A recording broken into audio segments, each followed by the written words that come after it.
Hare Krishna. Regulation is the foundation for purification. Suppose we have a tank, water tank, which contains some dirty water. Now, if we want to purify the water in the tank, clean the water, we have to do two things. First is that if there are some pipes which are bringing in dirty water into the tank, we have to stop that or at least minimize that. And secondly, we have to add something into that water by which the dirt in it will come out, or we just bring in fresh water which is clean, and then the old water gets purged out, dirty water gets purged out, and that's how we get good water. But even with whatever we do, we may actually purge out the dirt from it, or we may get in clean water.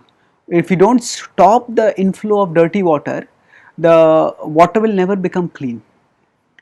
The same principle applies to our consciousness, that if we consider our consciousness to be like that water tank, there are many impure impressions, impure desires within that, and when they are there,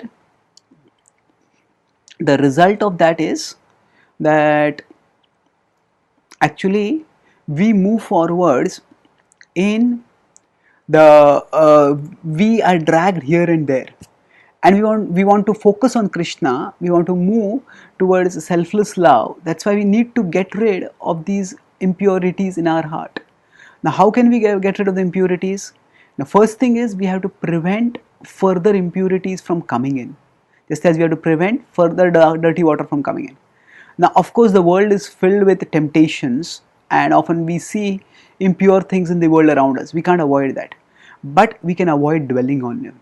We can avoid visually feasting on such sights or sensually devouring such things. We can at least avoid physical gratification, or we can regulate it in such a way that it is not impure. So Krishna, when he's talking about combating lust, he says that regulation is the beginning. In 3.41 he says, Tasmat tvamindriyanyadau niyamya bharatarshabha papamanam prajahiya enam jnana vijnana nashanam. So he says, Tasmat tvamindriyanyadau, therefore Adau, in the beginning, Tasmat, therefore Arjuna, regulate the senses. Indriyanyadau niyamya bharatarshabha, regulate the senses. Papamanam prajahiya enam. Knowing that this is sinful, jnana vijnana nashanam, this will destroy knowledge and destroy the urge for knowledge. So better we curb it. So when we understand this principle and we strive to practice bhakti diligently, we march towards Krishna. We move closer and closer to Krishna. Our consciousness becomes purified. When we are practicing bhakti, that is like doing two things. The presence of Krishna, it is said, is both prophylactic and antiseptic. That means whatever impurities are there, they are purged away. That's like adding some substance in the existing water so that the dirt goes out. And Krishna is also prophylactic. What Krishna does is, Krishna brings in positive spiritual impressions into our consciousness, and with these positive spiritual impressions, the past impressions get pushed down or driven out.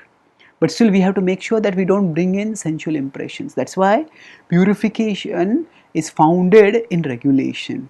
If we are doing activities for purifying ourselves, but we are also engaging in impure activities, then the purification will happen very slowly. Of course, sometimes we may, by the force of our past conditioning, succumb to certain activities, certain sensual desires. But if we are not looking forward to it, if we are striving to regulate ourselves, if we are striving to minimize such relapses, if we are taking adequate precautions to prevent such relapses, then gradually we will be able to raise our standards of regulation, and then the purification will be much faster. And as the dirty water inflow in the tank is stopped, and as the clean water is coming in, and as the existing water is getting purified, the water will soon become clean. Similarly, our consciousness will become clean, and the consciousness that is clean is serene.